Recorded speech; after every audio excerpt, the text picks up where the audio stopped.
Terminator Dark Fate is now the 6th Terminator movie, directed by Deadpool director Tim Miller and being produced by the director of the original 2 movies, James Cameron, who had a significant input on the film, more so than the previous few films at least. It stars Mackenzie Davis, Natalie Reyes, Gabriel Luna, and returning from the original films is once again Arnold Schwarzenegger, and for the first time since T2, Linda Hamilton. The plot is described as follows. In Mexico City, a newly modified liquid Terminator, the Rev-9 model, arrives from the future to kill a young factory worker named Dani Ramos. Also sent back in time is Grace, a hybrid cyborg human who must protect Ramos from the seemingly indestructible robotic assassination. But the 2 women soon find some much needed help from a pair of unexpected allies, seasoned warrior Sarah Connor and the T-800 Terminator. I think Terminator Dark Fate is best described as mediocre. It's bang average, right in the middle. It's not terrible, and I was quite surprised at that because I was really ready to hate this film. With how much we've been abused by the Terminator franchise, the Alien franchise, the Predator franchise, all these kinds of movies, you almost go in ready to hate these films because you don't want to get hurt again.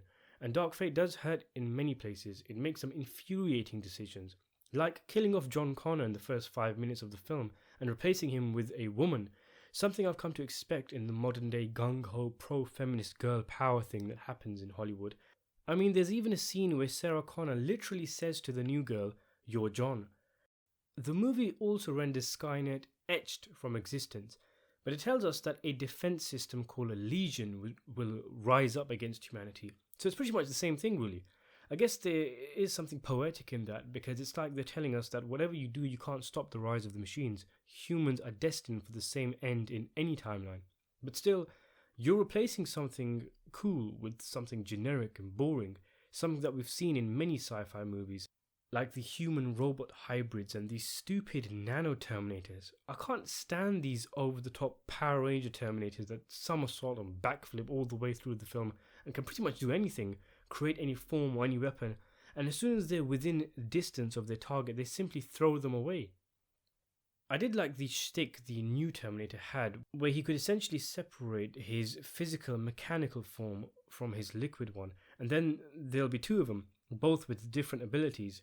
But the filmmakers shove as many gadgets on him as they can think of, and yet somehow he feels less dangerous than the original T-800, or Robert Patrick's T-1000, or even the woman from Terminator 3. The movie pisses me off in so many ways. I mean, Sarah Connor and John Connor saving humanity doesn't even mean anything anymore. But at the same time, I think the film does a lot right, which is why I'd put it above Genesis and Salvation, but below the first 3 movies.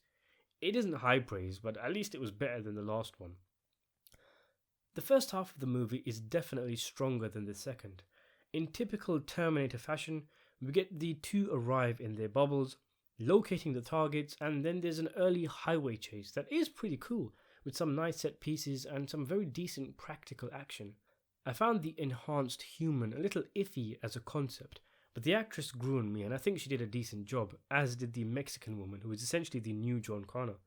Her acting was quite believable, especially at her sadness at the death of her family members. But as the film went on, and it tries to sell her as this tough chick, the future human resistance leader, she was caught out because she just couldn't sell it. There's some really cringe-worthy scenes where she tries to act tough and badass, delivering some rousing speeches which come off as an angry Pizza Hut customer having a go at the guy on the till for delaying the order.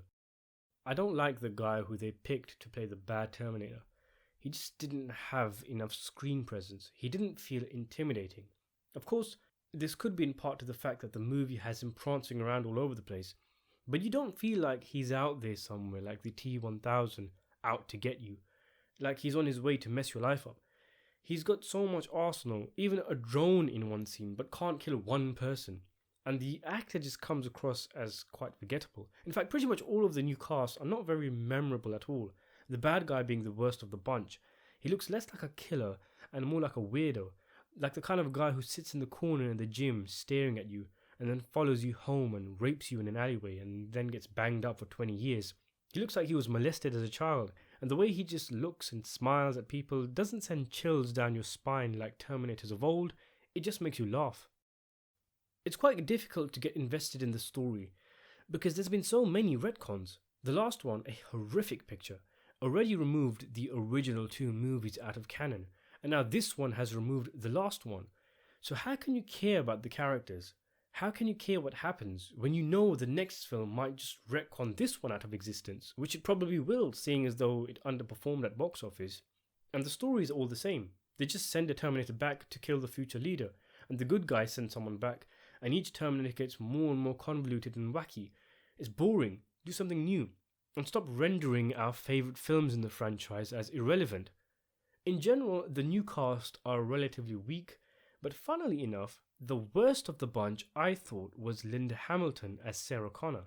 She looks cool, yeah, but she sounds like she's smoked 50 packets of cigarettes a day for the past 30 years, and her line delivery was atrocious. She emphasized all the wrong words per sentences and kind of came off as if she turned up to set drunk and stoned. She just passed her sell-by date, and there comes a time where filmmakers need to accept that.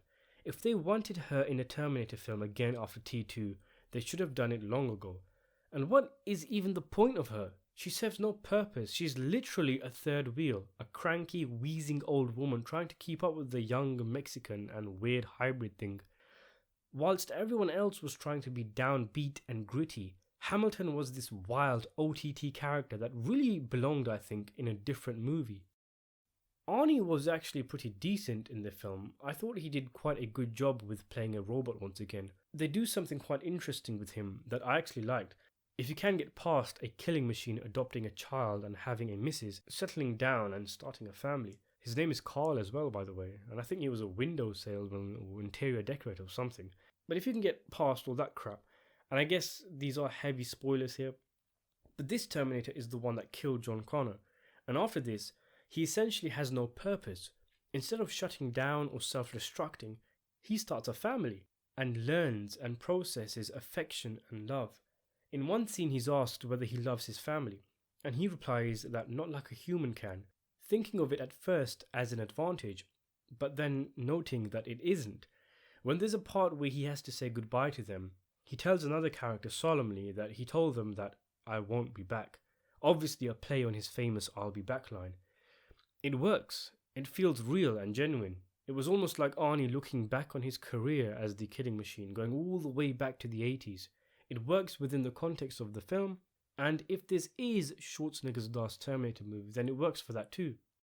There was something quite interesting there to explore with the T-800, and the film almost shuffles to a reflective and existential place for a moment. Before it reminds itself it's an action movie, and then it just goes back to all the hullabaloo. The second half of the film is just a load of boring bollocks. There's a really over-the-top helicopter chase, then it ones up itself with a plane chase with two planes crashing into each other and everybody punching each other in zero gravity. Then it moves to a waterfall scene set piece, and then an underwater struggle, and finally a climax in some kind of mechanical facility like most Terminator films. It's just a load of shit really. You zone out in the fight scenes with all the CGI action figures bashing into each other.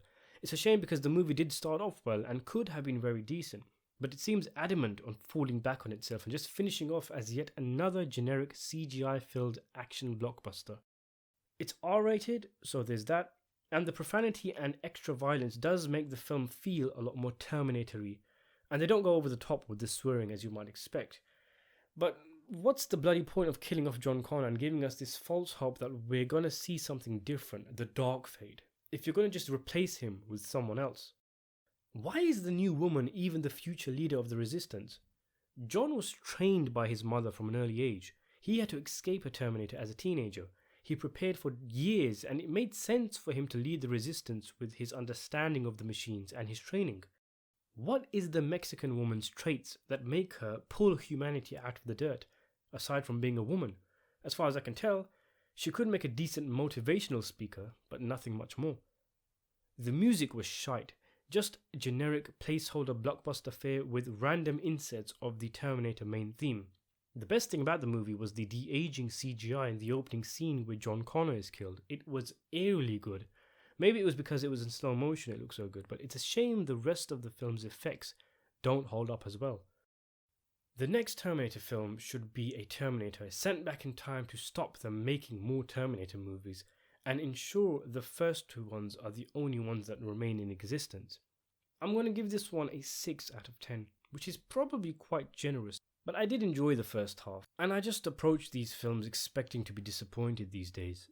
If this came out straight after T2, for example, I might have burned my copy of the film, but because this series has long since been in the toilet, it isn't as painful as it might have been.